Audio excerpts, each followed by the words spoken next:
Hey guys, welcome back to the channel, W.D.Y.D CSP. What do you do as a central sterile processor?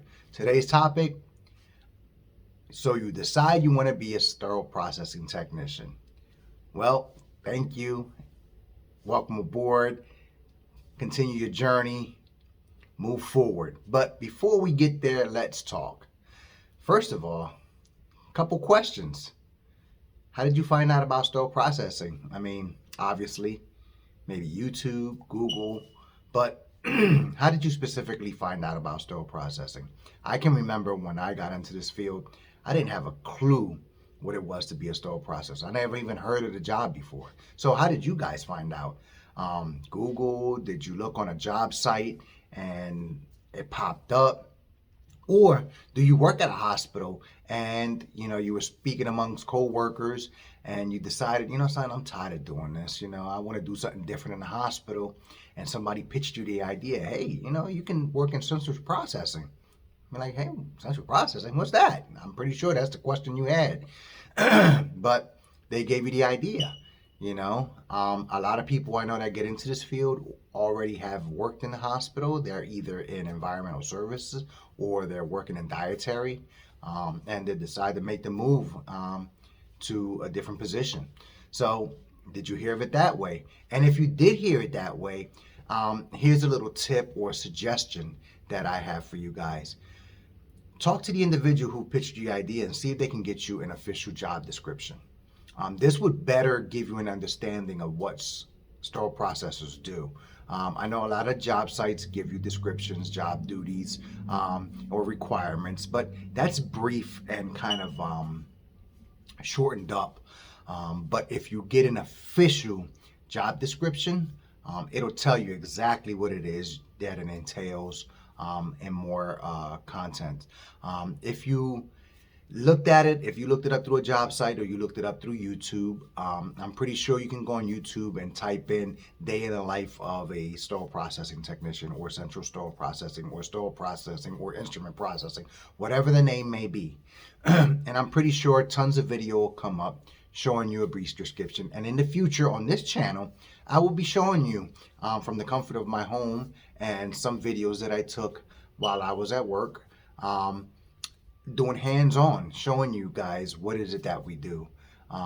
And the reason I'll be doing that on this channel is because I want you to know why you do what you do. So my videos will be a little bit more detailed into the whys behind what you do rather than what you were doing. But enough about that.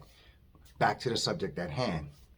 So, okay, you got your information.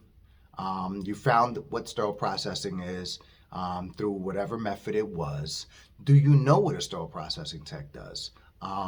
Did you really research into, okay, it says tray assembly, it says working in decontamination, it works handling soiled instruments, it says able to lift 50 pounds, bending and squatting and reaching. But do you know what all that means? A lot of times when I think about, hey, I'm bending and squatting, okay, so I'm bending down to pick up a box from the floor or soiled instruments. What soils are you working with? Doesn't tell you, right? Um, Tray assembly, trays like what? Like Tupperware trays. Like what are you talking about? So have you looked into really what are we doing? It's not just instruments. And again, what instruments are you using? You think about common instruments, scalpels. Do you even know instruments?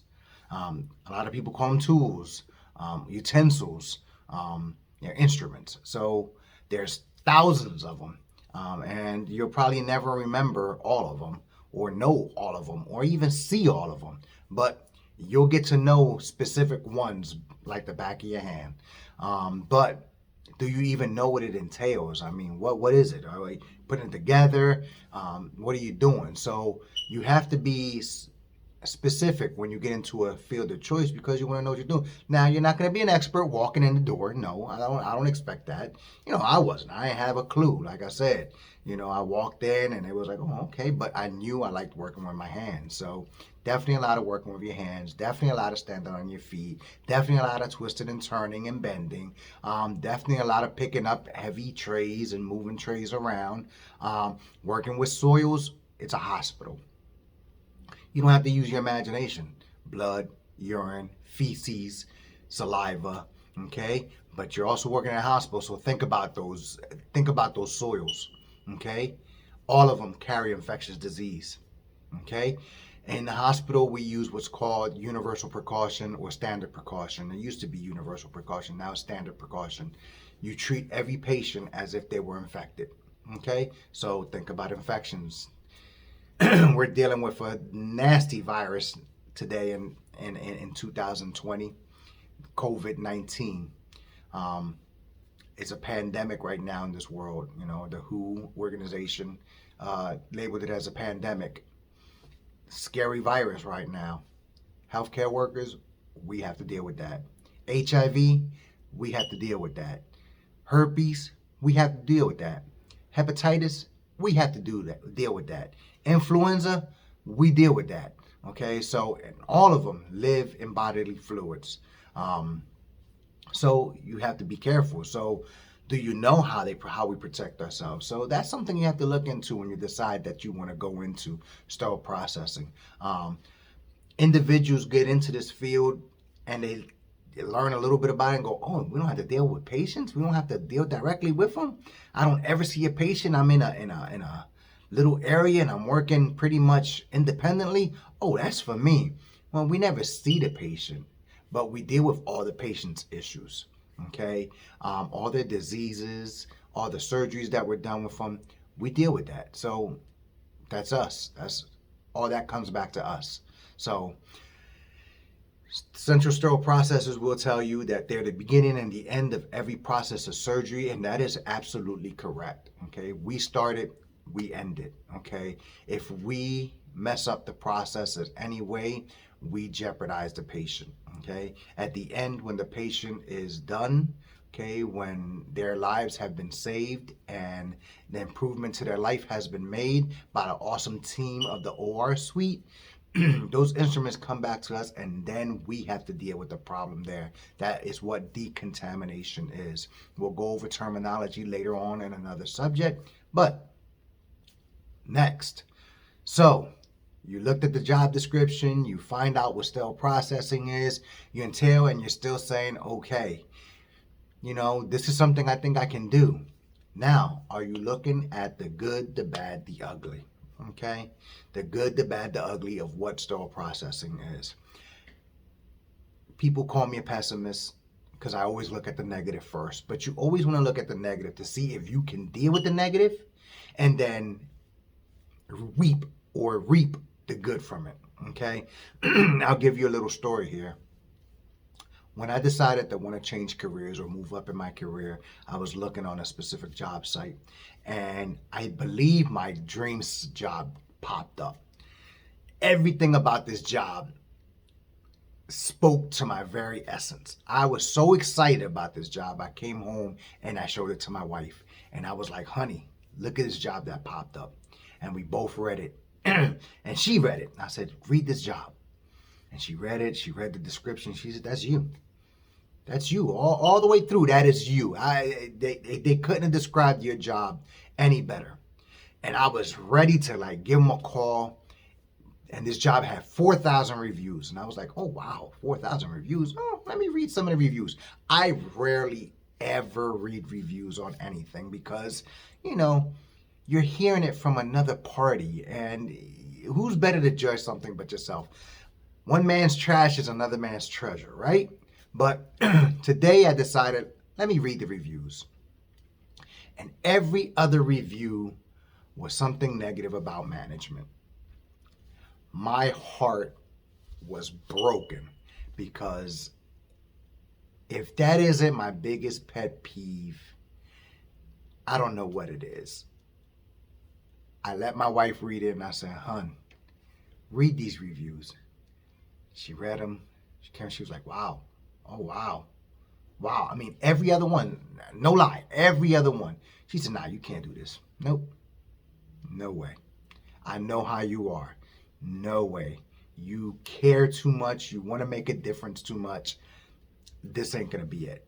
You know, it broke my heart because it was a company that I love, a company that I stand by, and I'd be like, yo, I've led people to this company because I know the good that they're trying to do. But with this specific job, the ratings were so bad with management, I couldn't bring myself to do it. So look at the ugly when you're going into a sterile processing field. Can you deal with all the negatives? I say this again.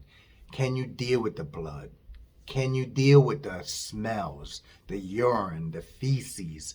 Can you deal with the many, many multitasking abilities that you have to be able to do?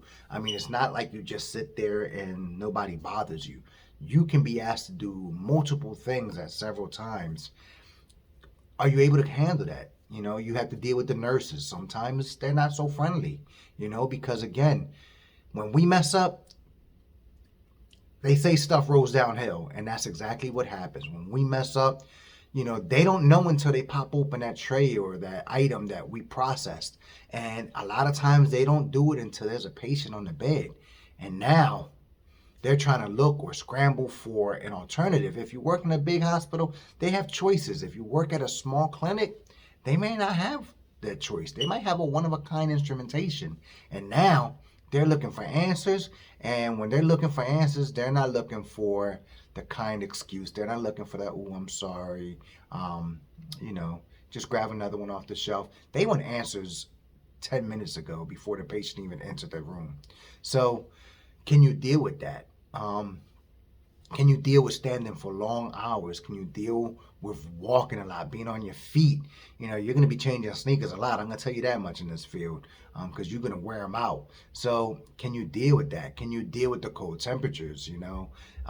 These temperatures in certain departments are kept cold for specific reasons that I'll explain to you later on.